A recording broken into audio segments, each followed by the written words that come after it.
मन को विचार के द्वारा दोष पैदा करके या इधर राग पैदा करके प्रभु की तरफ हटाओ। दूसरी बात ये, नियम की बड़ी मार मन पे पड़ती है।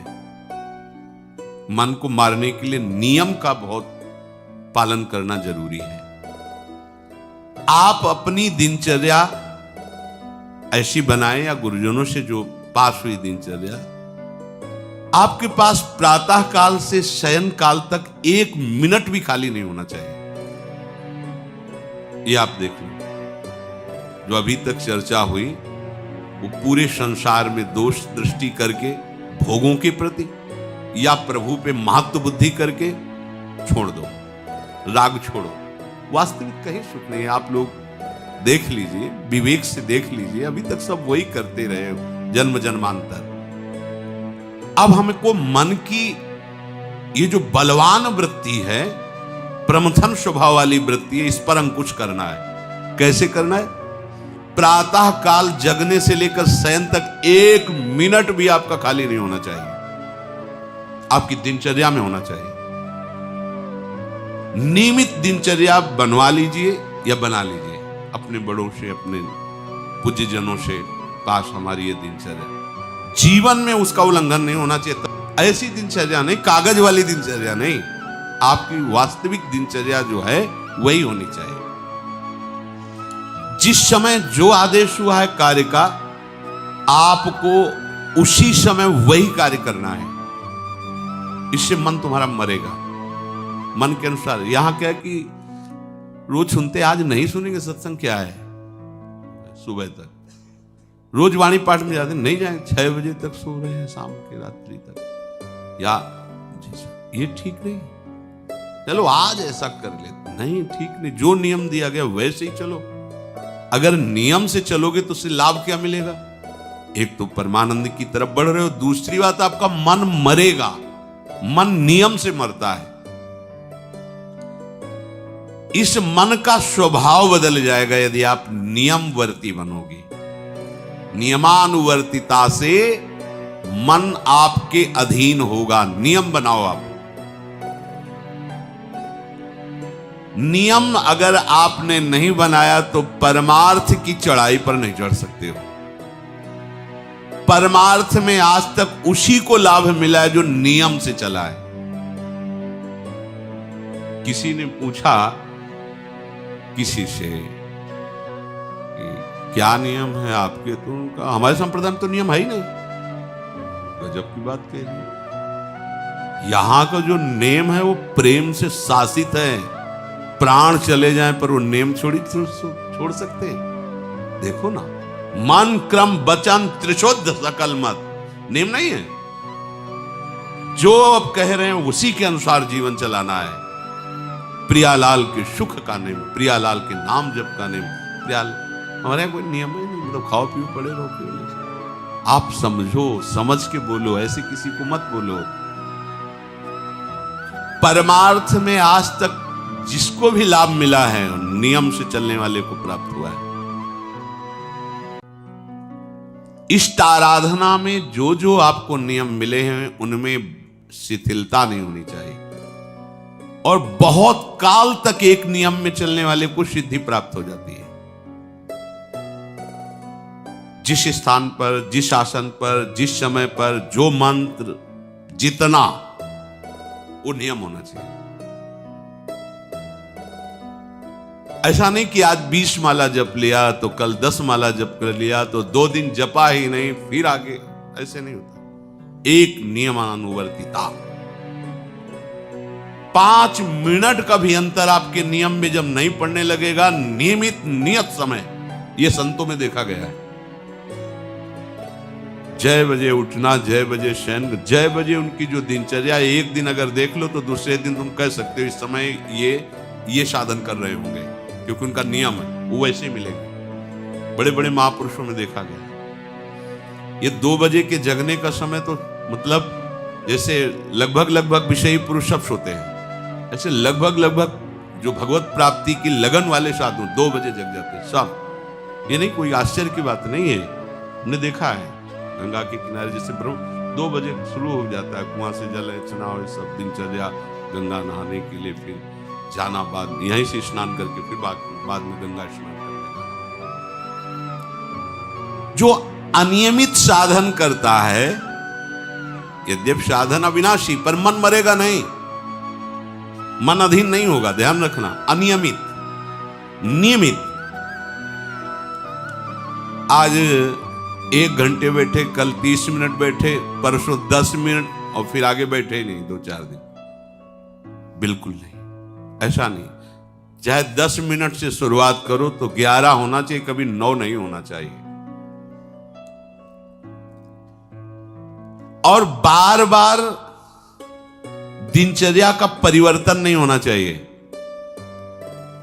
मंत्र का परिवर्तन नहीं होना चाहिए, नाम का परिवर्तन नहीं होना चाहिए। खाने पीने का, शयन का, जगने का बिल्कुल नियत समय होना चाहिए मन को वश में करने के लिए।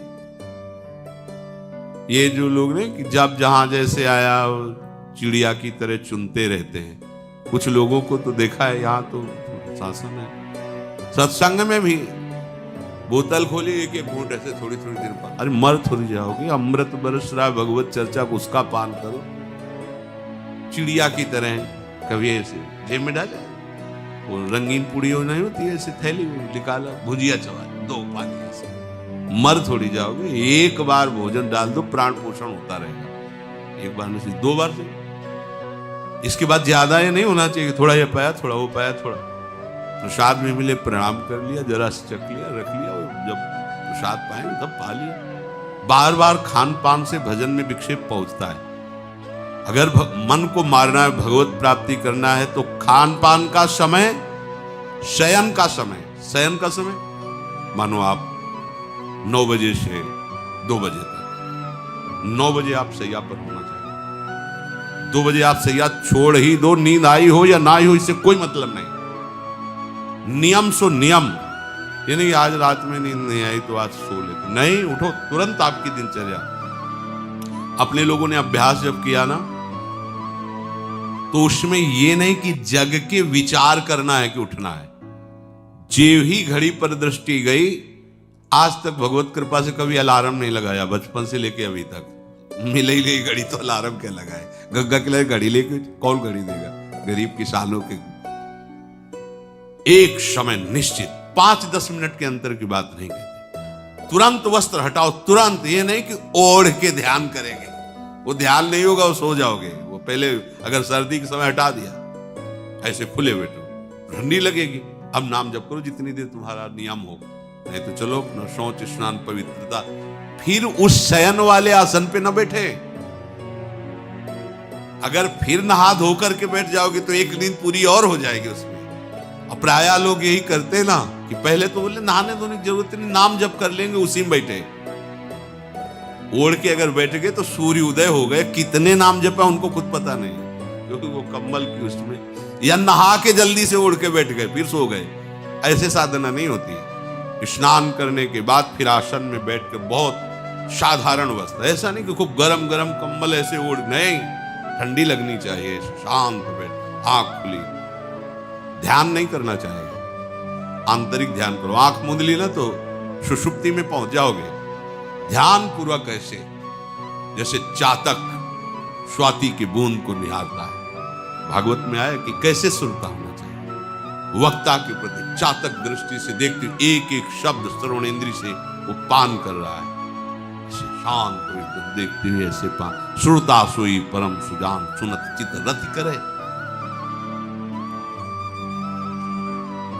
आपके वस्त्र पहनने का ढंग, चलने का ढंग, बोलने का ढंग सात्विक होना चाहिए। सोमवार को अमुक रंग का, मंगल को अमुक रंग का, बृहस्पति को अमुक रंग का, ऐसे। चलने की भी अलग अलग स्टाइल, अलग अलग से डालना। कब अगर भगवत प्राप्ति करनी है तो सात्विक चाल हो, सात्विक भाषा हो, सात्विक वस्त्र हो। इनका भी बहुत प्रभाव पड़ता है, वस्त्रों का भी प्रभाव पड़ता है, चाल का भी प्रभाव होता है। अभिमान की चाल देखना, छाती में हड्डी हड्डी पर फैला के चल रहे मानो सूरवीर है, हाँ, जांघ में मांस नहीं है, केवल पैंट ही पैंट दिखाई दे रहा है, बात ऐसा विमान ऐसे टांग चला मानो, ये सब नहीं। सात्विक वृत्ति से चलो, सात्विक कपड़े पहनो। ऐसा नहीं कि अब लाल ही पहनना है तो अमुक कंपनी का आना चाहिए, लाल रंग का या पीले रंग का। कितने का स्वेटर? बोले 1,70,000 का है। अपना जीवन सात्विक, सात्विक वस्त्र भी वस्त्राभूषण, और हमारा चलना भी सात्विक हो, हमारा बोलना भी सात्विक होना चाहिए। अब इसके बाद उपासक को देखो, ये तो नियमावर्तिता हुई, अपने मन के ऊपर हर समय दृष्टि रखनी। उपासक शब्द इसीलिए है, विषयी पुरुष नहीं रख सकता। उपासक को हर समय मन पर दृष्टि रखना है। क्या सोच रहा है, ऐसा क्यों सोच लिया इसने, ऐसा क्यों प्रेरणा आई, क्या हमारा भोजन गलत हुआ, क्या संग गलत हुआ, क्या हुआ, पूरी जांच हो रही। आप सच्ची मानना, प्रारंभिक बात तो अलग है कि मन पूर्वश, नहीं तो ऐसा नहीं है कि काम के विषय में सोचने लगे, ये लोभ के विषय, ऐसा नहीं है। आपका संग गलत हुआ, आपका दर्शन गलत हुआ, आपका गलत श्रवण हुआ, भोजन गलत हुआ तो ही हो सकता है। नहीं, ऐसे नहीं कि भगवत चिंतन की धारा में बीच में काम आ जाए, बीच में क्रोध आ जाए। प्रारंभ में तो ऐसा होता है, लेकिन आगे बढ़े हुए उपासकों को फिर ये दिनचर्या में अपनी जांच करनी, क्या गलत हो गया, आज क्या खाया जो हमारे मन में ऐसे विचार आ रहे हैं, आज किसका संग किया जो हमारे मन में ऐसे विचार आ रहे हैं। यद्यपि बड़ा कठिन है मन की जांच करना, क्योंकि हम मन ही बने हुए हैं, तो जांच क्या करेंगे। जांच तो वो कर सकता है जो थोड़ा मन से अलग हटा है ना, दृष्टा भाव देख रहा है मन को। हम तो मन ही बने हुए हैं, जो चाहता है वो हम चाहते हैं। देखो ना, बहुत बातचीत से समझ में आता है। आज हमारी ये खाने की इच्छा है, आज वहां जाने की इच्छा है, तुम्हारी थोड़ी, वो मन की है। थोड़ा अलग हट करके देखो, फिर उसमें निर्णय करो, सही है या गलत। जो जो विचारों में आप सपोर्ट दे देंगे वो मन के संस्कार बन जाएंगे। आप सपोर्ट नहीं देंगे तो संस्कार नहीं बनेगा। ये बहुत खास बात है। जब आप भजन में बैठे हो, साधन में, या चलते फिरते उठते बैठते, ये जो शास्त्र विरुद्ध गंदी स्फुरणा दे, आप बिल्कुल इसको सपोर्ट मत करना, नहीं, ये संस्कार बना देगा। फिर वो आपके न चाहने पर भी आपको परेशान करेगा। और यदि आप बिल्कुल उदासीन रहे, जैसे पागल आदमी पीछे बोलता चला जाए, आप कुछ मत बोलो, वो दूसरी दिशा में चला जाएगा, ऐसे ही मन शांत हो जाएगा आपका। ये आपको फेंकता, आप परेशान मत होना, ये फेंकता रहेगा जो उसने जमा किया है, फिर शांत हो जाएगा, फिर नष्ट हो जाएगा, उसका विषय स्फुरण नष्ट हो जाएगा। अगर कहीं मन भगवत संबंधी सलाह दे तो उसको दुलार करना चाहिए, सराहना कर, वाह आज आपने बहुत सुंदर बात। मन आपको कभी कभी अच्छी सलाह दे, और जहां आपको बुरी सलाह देने लगे तो फिर उसको धिक्कार दो कि प्रभु से बढ़कर तुमको ये लगा, प्रभु के नाम रूप से बढ़कर लगा। अंदर होना चाहिए, बाहर भले मत। ऐसे हो गए ना, वो सुधरने लगेगा। बस ये अच्छे से ध्यान रखो, जब ये गलत प्रेरणा करे तो या तो एकदम उदासीन, और या फिर इसको डांट लगा दो, प्रभु की तरफ चलना है, क्या गंदी बात अंदर। नहीं नहीं, अभ्यास से मन असत कार्यों को छोड़कर भगवत कार्यों में लगने लगेगा। धीरे धीरे जब इसको स्वाद मिलेगा तो पूरा का पूरा ये आपके अधीन होने लगेगा। ऐसा नहीं है कि मन वश में नहीं, मन वश में की वश की बात, मन की ताकत नहीं होती कि विषयों में चला जाए। आप करके तो देखो भजन, नहीं ऐसा होता तो पूरा जीवन बर्बाद हो जाए। फिर जो मन ही वश में नहीं होता, फिर क्या, नहीं ऐसा।